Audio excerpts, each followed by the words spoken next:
Yes, welcome back to the story of Louis Braille. Please note that in session number 10, 11 and 12 I have discussed Louis Braille.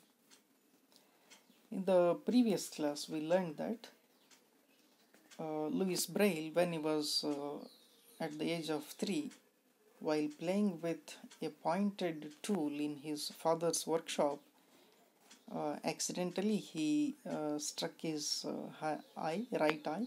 The infection spread to both the eyes, and by the age of 5 he became completely blind. So now let's read on and discuss how was his life after losing the eyesight.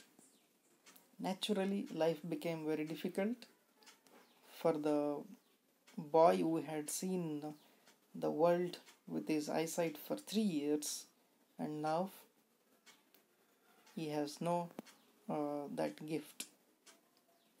So the pain was both physical as well as psychological. Life became very difficult, and together with that, during those days, blind people were confined or contained. They were confined to contained spaces, in the sense private spaces.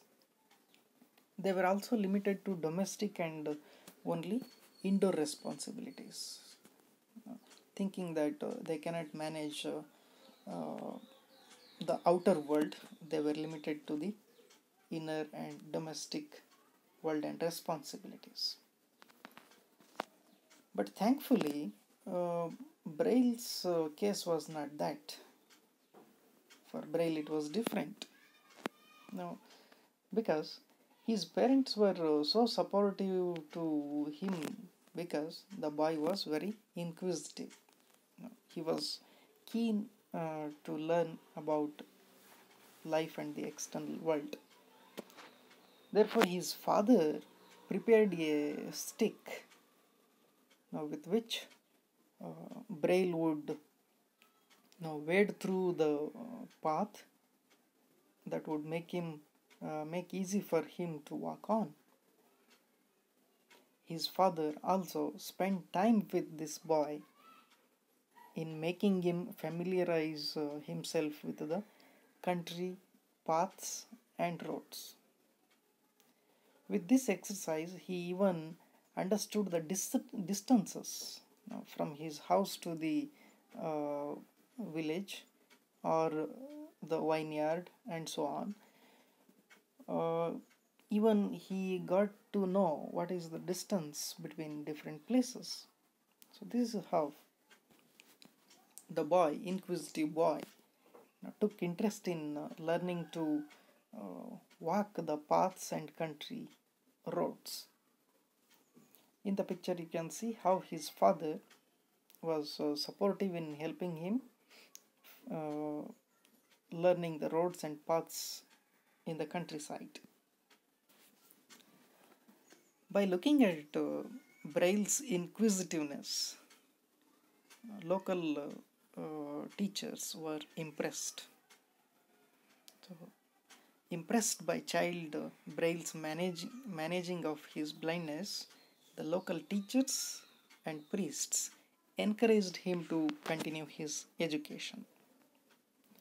So, Braille continued his education till he was 10 years old. And what after that? And then he got an opportunity to study in a school meant for the young blind. So after 10 years, he was admitted to a school which is meant completely for the young blind persons. So that is what marks his entry into the Royal Institute for the Blind Youth. And from that institute, Louis received an invitation to join and study, and both Louis was happy and his father was happy. Happily, he goes and joins the institute, which was located in Paris, that offered special teaching for the blind. Braille then moved to the school and stayed there. And in the school's founder, Valentin Haiiy, had introduced a system of reading. He was he was the founder of this school as well as a philanthropist. He had dedicated his life completely to help the blind people. So he had created a system that had raised imprints of Latin letters embossed on heavy papers. So this was his system. Thick papers, heavy papers were used, and on which Latin letters were embossed, in the sense they were in a raised form, so that by running the fingers through them, one could read, by the touch one could read what letter is it. To read by moving fingertips on the embossed letters was the strategy or key in learning through Valentin's system of reading for the blind. But this system had some limitations. Production of such books was very expensive, since very heavy and thick papers were used, and embossing the letters was also expensive, and it was also difficult to carry. It would become voluminous, so that even carrying it also would be difficult. There were 8 books in all, which were produced in the system of Valentin Haiiy system. Braille in the school read all 8 books that were stocked in school's library. Though Braille got used to this system, he was not happy with the system because it allowed him only to read. This was the main or another disadvantage, limitation of Valentin's system of reading for the blind.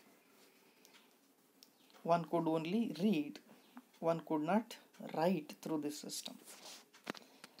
Braille, he wished for a system that enabled him to read and write both. So he was thinking of some system that enables a blind person to read as well as write.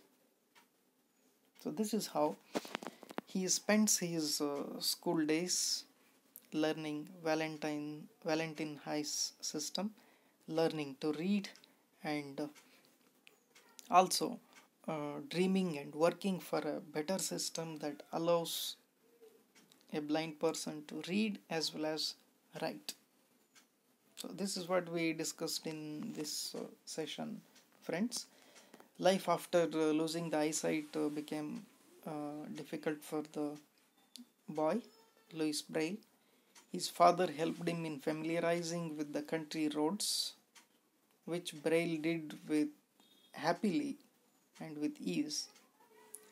Impressed by his way of learning, the local priests and teachers taught him at school till he was 10 years old. And when he was 10, he received an invitation from the Royal Institute for the Blind Youth, located in Paris. He joins the Royal Institute and learns, he gets himself familiarized with Valentin's system of reading for the blind, but he wishes that there would be a better system to be created for the blind people, which enables them to read as well as write. So this is all in this class. Let's meet in next class. Thank you.